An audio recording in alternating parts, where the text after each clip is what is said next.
Jehovah and his only begotten divine Son, Jesus Christ. Thank you, friend, for joining me today. Thank you so much for your prayers and support for this ministry. Today is the 14th of June, 2024. It is almost sunset, or I should say, few more hours before sunset. Welcome to our 13th or to our 12th response to this lecture by Jerry Moon, Doctrine of the Trinity. Or I should say, I'm so sorry, it's our 13th response. Before I share with you today's response, I would like to invite you for a word of prayer. Let us seek God our Father in prayer. Our Father in heaven, I thank you and I praise you for this opportunity to debunk and expose error in the Seventh-day Adventist Church since 1980. May your Spirit continue to work in our hearts and our minds as we teach the world who you are, the truth about who you are, as revealed in the Scriptures. I pray this in the name of your only begotten divine Son, Jesus Christ. Amen. So this is our 13th response. Manifest our unity. It's an amazing thing. It's an amazing thing. And it testifies that God is here, because it's not human for us to be intimately united and faithful and loyal to people that are very different from us in many ways. That's not true. The unity in the Seventh-day Adventist Church is based on preference and not conversion of the true Spirit of God. The state of the Seventh-day Adventist is as divided as before. The only thing that unites the church is the vast majority of Seventh-day Adventists has no place to go. They have to ascend. They have to be following the fundamental beliefs Trinitarian. If not, there will be disfellowship. So this is the only reasons why it is still called Seventh-day Adventist. But the true remnants are already disfellowshipped and are out of this Trinitarian system. Now we're going to look at the Trinity in Adventist history. And we're going to look at 4 periods of development. The first period is, I've titled Non-Trinitarians Dominant, approximately 1846 to 1870s. You see, he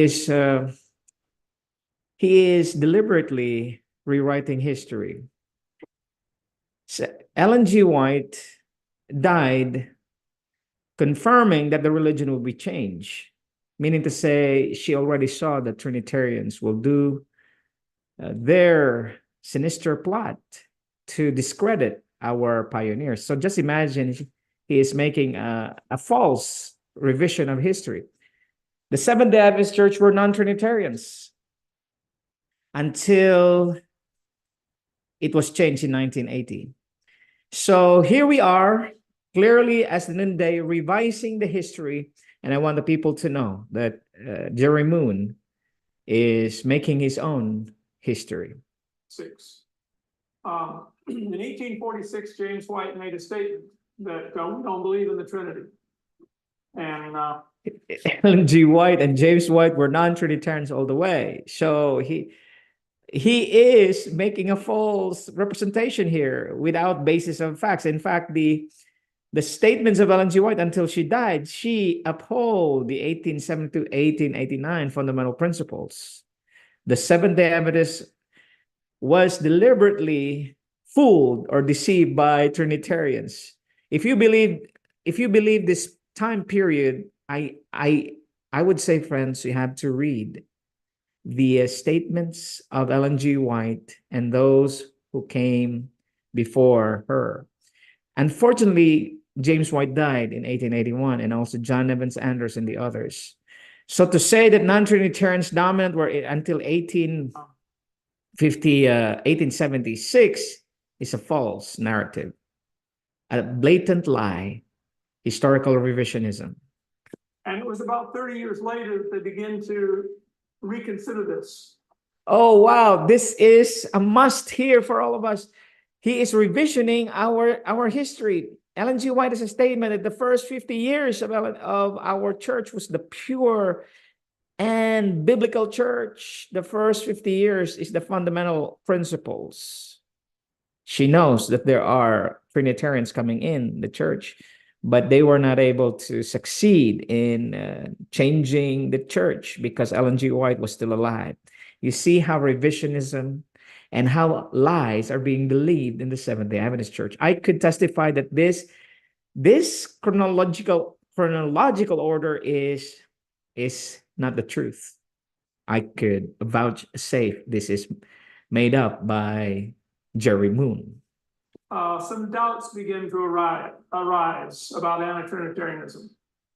And from about 1877 to that says 1888, that actually should be 1898.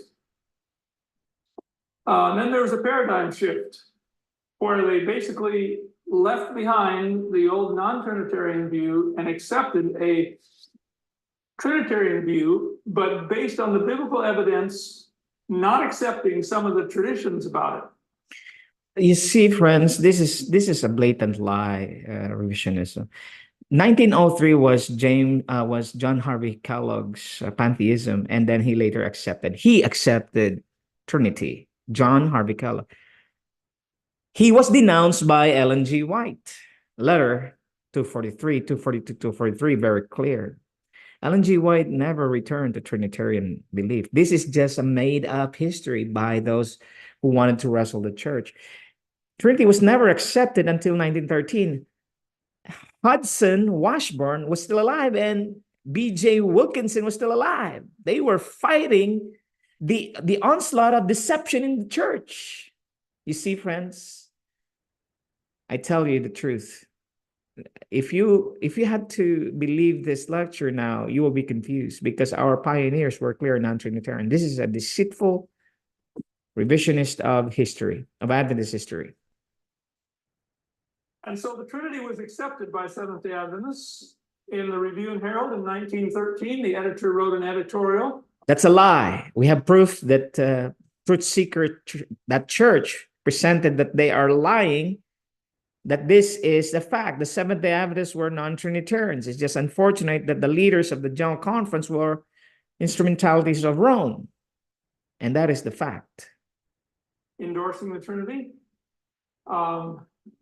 The fundamental beliefs were first published in the Church Manual in 1931.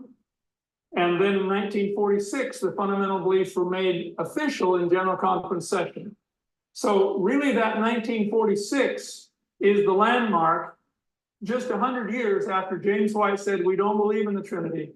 The General Conference voted that, yes, we do officially believe in the Trinity. And these fundamental beliefs cannot be changed except by a General Conference session. Who do you believe, Jerry Moon or James White? I would rather believe James White. I firmly believe James White was correct. And his wife was with him. So now you see, friends, this is about the dignity and the honor of our pioneers. The Spirit of God was working with them. That's why I'm fighting this good fight of faith. I'm telling you, our church has been revised, deceived, made us believe that the Trinity is the Bible. And who voted in 1946? It was not voted by the whole body. It was made up deliberately. Leroy Edwin Fromm and the apostate General Conference leaders, they are not representing the truth. I'm telling you now, if you are listening to this lecture, now you see how deceptive serpent talk, how they revise the truth. Our pioneers were non-Trinitarians all the way, did not flip-flop. Ellen G. White did not flip-flop. She was a Methodist, Trinitarian, Sunday keeping, pork eating. She left it all when she received the visions, especially about who God is. So There are people who will say, oh, they did not have the truth, so they have to change from non-Trinitarian to Trinitarian. That is a false analogy. The works of our pioneers clearly states that they believe that faith as unchangeable fundamental principle. This is a fight for the truth. That's why I'm here to tell you our church has been deceived. May you come out of this deception. May God our Father help you and his Son be gracious to you and comfort you today. The Spirit of God, the Spirit